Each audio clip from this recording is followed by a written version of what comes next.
Hello, welcome to our channel Aachi Malarkodi. எல்லோரும் எப்படி இருக்கீங்க? நல்லா இருக்கீங்களா?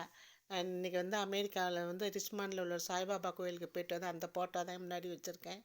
அப்புறம் இன்றைக்கி காலையில் எங்கள் வீட்டில் இங்கே இட்லிக்கு தொட்டுக்க எப்போதும் இட்லி சாம்பார் தேங்காய் சட்னி வெங்காய சட்னி பூண்டு சட்னி அரைக்கிறியம்மான்னு மாற்றி என் பொண்ணு கேட்டால் அதுக்கு புதினா கொத்தமல்லி சேர்த்து ஒரு துவையல் அரைச்சி கொடுத்தேன். ரொம்ப நல்லா இருக்குன்னு எல்லோரும் சாப்பிட்டாங்க.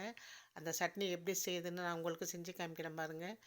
இந்த சட்னிக்கு ஃபஸ்ட்டு ஒரு 5-6 காஞ்ச மிளகா எண்ணெய் சட்டியில் போட்டு நல்லா வறுத்துக்கோங்க. அந்த மிளகா நிறம் மாறின பிறகு 2 பெரிய வெங்காயத்தை சேர்த்து நல்லா வதக்கிக்கணும். புதினாவும் கொத்தமல்லியும் புதினாவே நம்ம சமையலில் சேர்த்துக்கிட்டோம்னா உடம்புக்கு ரொம்ப நல்லது. இந்த வெயில் காலத்துக்கு புதினா நீங்கள் அடிக்கடி சாப்பிட்ணும். அது மாதிரி பச்சை கொத்தமல்லி கொத்தமல்லி தழை இருக்குல்ல, அது நம்ம கண்ணுக்கு நல்லது, நம்ம தோலுக்கு நல்லது. அதனால் அது மாதிரி புதினா சாப்பிட்டிங்கன்னா தொண்டை புண்ணுக்கு ஆஸ்துமாவுக்கு எல்லாத்துக்குமே நல்லது.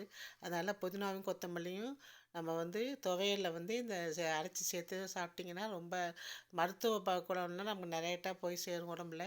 இப்போ இந்த நல்லா இலையெல்லாம் தண்ணீரை அலசிட்டு இந்த வெங்காயம் காஞ்ச மிளகாவோட சேர்த்து வதக்கிட்டு அதோட இப்போ தக்காளி 2 தக்காளி நல்லா போட்டு வதக்குறேன்.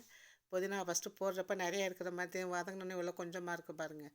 அதனால் இந்த துவையல் சாதாரணமாக புதினா கொத்தமல்லி துவையெல்லாம் பச்சையாக இருக்கும், பிள்ளைங்க சாப்பிட மாட்டாங்க. இது மாதிரி தக்காளி சட்னியை கொடுத்தா அது தெரியாமலே சாப்பிட்ருவாங்க, உடம்புக்குள்ளே போய்டும். வதக்கும் போதே உப்பு போட்டு வதக்கிடுங்க, நல்லா சீக்கிரம் சுருளை வதங்கிடும். அதுக்கப்புறம் மிக்ஸி ஜாரில் சேர்த்துட்டு அது புளிப்புக்கு இங்கே அமெரிக்காவில் புளி காய்ச்சல் தான் கிடைக்கிது, புளி கரைசல் பாட்டிலில். அதை போட்டு நல்லா மேகியாக அரைச்சிடுங்க. அரைச்சிட்டு அதில் கடுகு தாளித்து கொட்டினீங்கன்னா இந்த சட்னி ரெடி ஆகிடும். இதை சாப்பிட்டிங்கன்னா அது பார்க்க சட்னி அழகாக இருக்குது.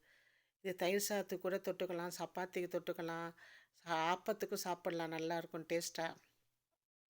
இது மாதிரி சட்னி செஞ்சு கொடுத்தீங்கன்னா பிள்ளைங்க நல்லா 2 இட்லி கூடவே சாப்பிட்லாம். நம்மலாம் பிள்ளைங்களும் நல்லா விரும்பி சாப்பிடுவாங்க. லஞ்சு பாக்ஸு டிஃபன் பாக்ஸ் ரெசிபியாக கொடுக்கலாம். ஏன்னா இது சட்னி சீக்கிரம் ஊசி போகாது. நம்ம தேங்காய் எதுவும் சேர்க்கலை, நல்லா சுருளாக வதக்கி சேர்த்துருக்கோம். அதனால் இந்த சட்னி ரொம்ப நல்லாயிருக்கும் சாப்பிட. தயிர் சாதத்துக்கு சூப்பராக இருக்கும் தொட்டுட்டு சாப்பிட. இந்த வீடியோ உங்களுக்கு பிடிச்சிருந்தா லைக் பண்ணுங்கள், ஷேர் பண்ணுங்கள், கமெண்ட் பண்ணுங்கள், சப்ஸ்கிரைப் பண்ணுங்கள் என் சேனலுக்கு. இந்த வீடியோ பார்த்தவங்க எல்லாருக்கும் தேங்க்ஸ் ஃபார் வாட்சிங் டு ஆல்.